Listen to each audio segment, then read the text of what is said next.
So it's Sunday, which means it's time for a garden tour, and it's week 17 of 2021. So I just wanted to show you guys what's changed here on the micro homestead. So let's go take a look. Hey guys, and welcome back to my channel. I'm Kiri, and I'm just a city girl who wishes she was a country girl who is currently living in the burbs. If this is your first time here, then hello. On this channel we talk about all things micro homesteading, from growing indoors and growing outdoors, and basically ways to become more self-sufficient so you can reduce your reliance on the grocery store and have more stuff at home. So if that is your thing, or if you'd like that to be your thing, then go ahead and hit the subscribe button and the notification bell so that you will know when I post videos in the future. So without further ado, let's go see what's changed in the last week in the garden. Things are starting to pick up. It's getting warmer. It's actually a really nice sunny day today, so it's a perfect day to be out here. So let's go see what's going on. A while ago I threw some spinach in this pot, and it is coming up, doing good. It's been through 3 days of snow and still looking fairly healthy, though it looks like it could actually do with the water. There's not too much in the pots yet. I did put in some peas here. I've got some sugar daddy peas down here, and these ones are the tendril peas. They're actually a purple sugar snap. So it's my first time growing those, so I'm pretty excited. We have some horseradish. It is continuing to do well. It's spread a lot, so I'll probably have to split some of this. Over here, the black currant continues to do well. So we have a little ladybug visitor there. Hopefully she's taking care of anything that might be on. So we've got the bloom starting on the black currant. It's always the first one to fruit. Gooseberry is doing well. Trying to deal with some mess down here. We got some blackberries that are coming back. This whole area has got to be flattened. That's where the new greenhouse is going to go. We have the raspberry patch in dire need of some maintenance, so I still have to get on that. It's been here a really long time, and it's definitely starting to thin out. These were the original, I think it was 2 or 3 bushes that I put in. I have some yellow ones over here and some dark purple as well. So I'm actually going to try and move things over a bit to make room for the future greenhouse. Now going back into the beds, the parsley is continuing to do well, the survivor from last year. And I was in here earlier, and there are some of my beets that are starting to come up. They are all multi-sown, as with all the radishes, which are doing fantastic. This is my first year with the multi-sowing, so we will see how it goes. So far so good. They're all coming up really well. We've got some Mizuna growing here too, and my sad little onion seedlings seem to be doing much better since being transplanted outside. So there's a bunch. They are also multi-sown, so there are a bunch of clumps of them all over the place. Garlic is doing its thing. It's still crazy to me seeing the giant cloves that I got over there compared to, say, the regular size cloves I had here that I had saved. There is definitely a difference. So that's one of the lessons with garlic. Always get the largest cloves you can. It does obviously make quite a difference. That said, just planting these is going to be more than I would have had if I had not planted any, obviously. So over in the other bed, there are some garlic and some onion that I kind of found. So over where the blueberries are now, last year I had the onions there and the garlic, and I guess some of them got away from me, so they came back, which is a bonus. So I've transplanted those out from where the blueberries are and moved them into this bed, so I'll show you guys what's going on. Okay, so over here we have all the rescued garlic and onions, as well as some carrots that have overwintered. There's a bunch of them. I had put in some celeriac here, a couple of them just yesterday, and then here I have my celery, or just the start of my celery. So I have 2 of the Utah tall and then 2 of the Chinese pink celery. Once the Chinese pink celery gets going, it is insane. The color on the stems is so beautiful. It's a vibrant pink, so I can't wait till they get a bit bigger, and then I can show you guys how that's developing. I had grown them before, and to be completely honest, while they are beautiful, I did not love the taste. But like anything in my garden, it's always going to get a second chance, so I'm going to give it another go this year and see if I like it. So if you've tried growing these Chinese pink celery, let me know down in the comments below if you like the flavor or not. I'm really hoping that I do, because it's just so pretty, and I always like to try and have colorful veggies. I just think they're that much better, so I'm definitely hoping that I actually like it, so we'll see how that goes. One more thing to show in this bed. This one's not going to have a little bit more in it soon when it starts to warm up a little bit more, but I did get my potatoes in. Not much going on there, but we'll take a look over there. Okay, so this is the home of all the future potatoes. I haven't seen anything coming up just yet. I have all the straw over there that is going to go on. I just wanted to make sure everything was good, and I was actually hoping to get a layer of compost on here because potatoes are heavy feeders and they can definitely benefit from that. So hoping to get some compost on here soon and then get the straw on so that I can do the roost out method. All right, stepping over the beds. Again, as always, one of the joys of being no dig, you can walk on them. So when I was doing some work over in the corner by the gooseberry bush, I did find a bunch of strawberry plants from my original strawberry planting, which has got to be years ago now, probably at least 5 or 6 years. So I transplanted them over here with some other ones that I had planted last year. We've also got some of the dark purple raspberries.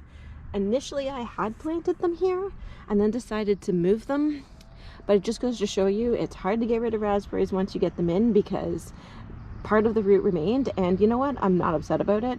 It's more raspberries, so we'll see how that goes here. I have a tulip here, and honestly I don't remember having tulips back here before, so that could be courtesy of a squirrel, but it's going to have to get moved along with these other lilies and these rocks, because this is all going to be my whole permaculture bed. So we've got the blueberries, which I am happy to report all of them have survived. Some of them in better states than others. We have some leaves forming on that one. This is another one of the Chippewas down there. It's looking good. Honestly, the Chippewas seem to be a bit more resilient than the pink lemonade. This one has some more leaves on it, and I've also put in some of my gray Mammoth sunflowers.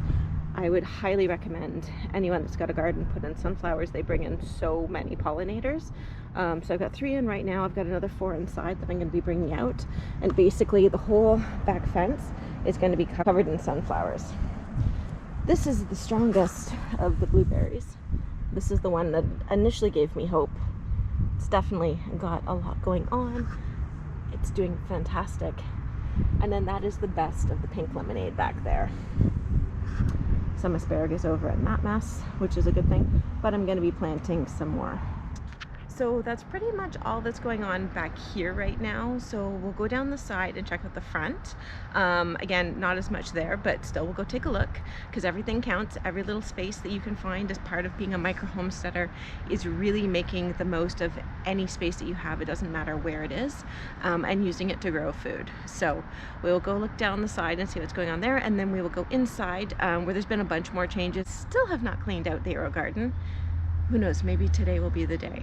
But we will go look at the new shelving that's down in the basement. I have some new lights there.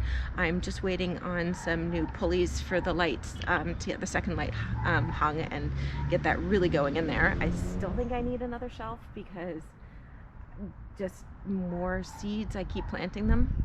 So anyways, we'll go check that out. And the new rise garden is not set up yet. I'm still getting some stuff sorted upstairs in what is going to be my new office, which is where the rise garden is going to go to keep the cats out of it. So that's still in the hallway. Not as much progress as I would have liked, but still there's just so much to do at this time of year. So just, you know, one step at a time, and I'm trying not to get overwhelmed with it all, because it's really easy. So I have some coffee grinds that I have been saving, and I also have my ground up eggshells. If you want to know how I prepare eggshells to use in the garden, I will put the link up above. As you can see, they are a powder in here. I do not just put the crumbled eggshells onto the garden, though I know there are people that do, and if that works for you, then you continue doing that. But for me, I grind them up. You can see how in that video. And then what I do is I still don't just go and put them into the garden. I add both of them into my composter. Right now, it is just a rotating composter. I'll show it in 2 seconds. The goal is to get a vermicomposting setup, and then the eggshells actually become very beneficial for the worms. They will take them in, which is another reason that they need to be powder. And then they use it in their gut to just grind up and process all the other goodies that are in the compost. So we'll get these in there and then we will continue with the tour. So here is the composter. Let me put this down for a second. So here's the composter. There's 2 sides. So this side is the one that is processing and is getting closer to being done. This side is the side where I'm still adding. So this is where we're going to put the coffee grinds. Get those all in there. And then here's the eggshells. Ooh, it's windy. Okay, let's wait for the wind to stop for a second. And then we'll add some of the, ooh, that's a lot. So then we'll get that in there. We'll close it up, give it a spin, and then that's good to go.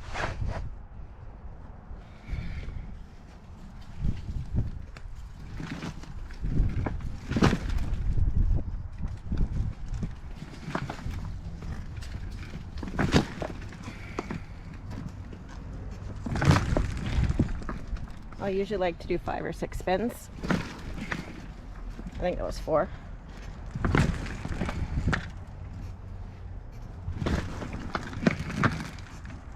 Alright. And then starting to get mixed in. Actually, that was another thing that was accomplished. The barbecue has been moved to its final spot with some of the patio stones, so then this whole fiasco can be turned into some raised beds. So I have to get cardboard down and cover it with dirt, and then this will turn into an awesome place to grow some stuff. It's just not quite there yet. Alright, that's where the patio stones came from. It's just crazy to me. Underneath the patio stones, just trying to grow. So let's go down the side.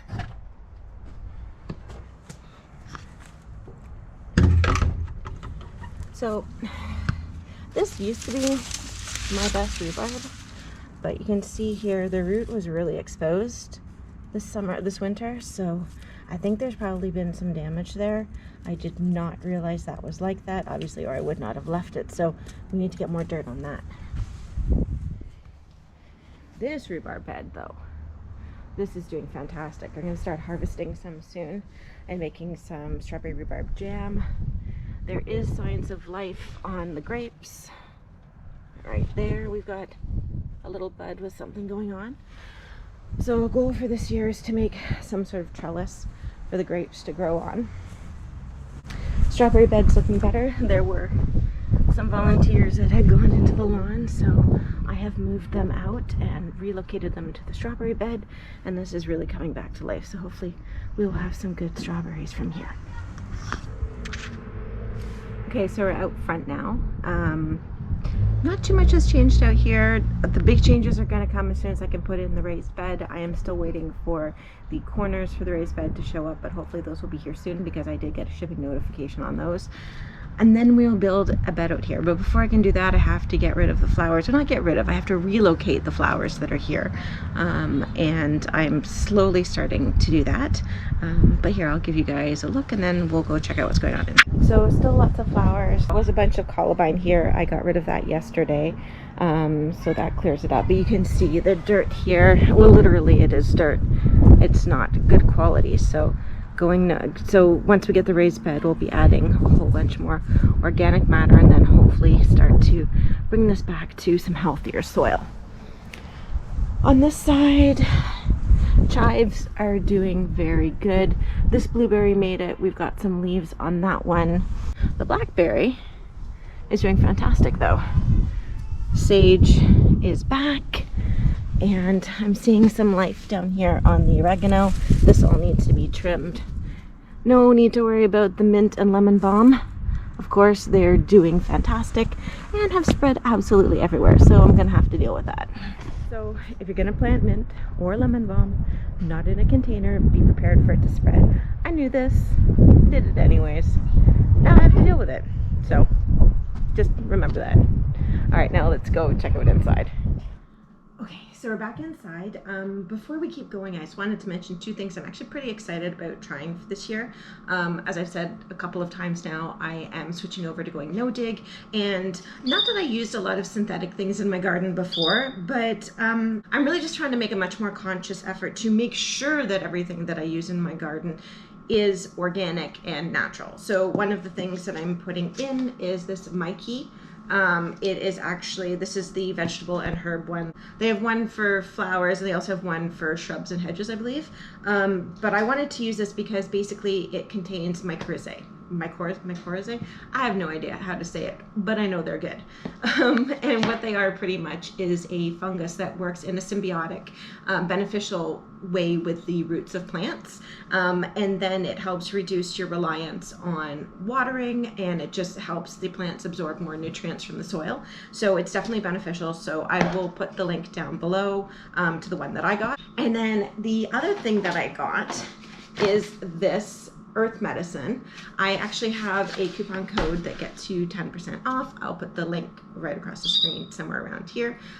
It's Farmhouse 10, and that's going to save you 10% on the earth medicine. And this one is a microbial fertilizer, or that is basically composed of dairy manure and straw. So this is great to put beneficial microbes into the soil. So we have the fungus, we have the microbes, and those are a lot of what makes up healthy soil.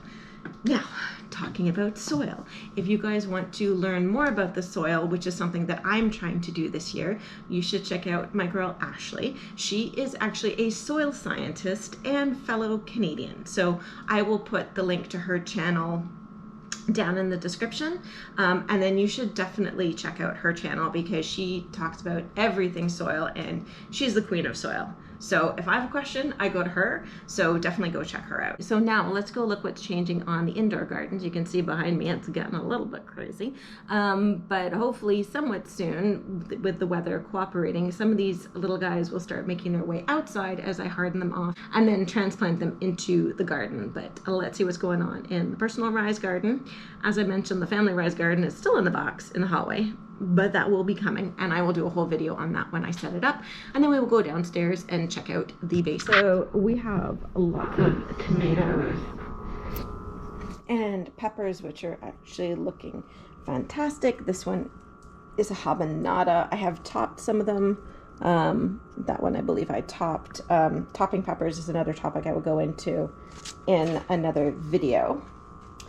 And then we've got the dill at the back. Seriously getting a little bit crazy in here. Cilantro, the stevia is doing amazing. I have some cucumbers over there. They are actually going to go into the big rise garden, but they needed to be moved, so they go there. And then over here I have my little micro hat tomato, which is still at its teeny tiny height and absolutely covered in tomatoes. One thing I should mention is that tomatoes take much longer to ripen in a hydroponic environment, so you just need to be patient. In here I also have some strawberries, which are a favorite of my girl Neha. Hi Neha. So I have grown some for her because she has promised me that she's going to take very good care of the strawberries. So we will get those over to her, and hopefully she will have lots of strawberries growing. I have all my squash, and the melons are not doing great, but still hoping some of those will come up. I'm trying to grow what is for me the elusive Kajari melon. We will see how that's going. Lots of peppers and tomatoes. There's more down here on this shelf. I still have another light down there, which is going to go right here, but I'm just waiting on some pulleys to put that in. But there's still not enough room. There's never enough room because I have way too many seedlings.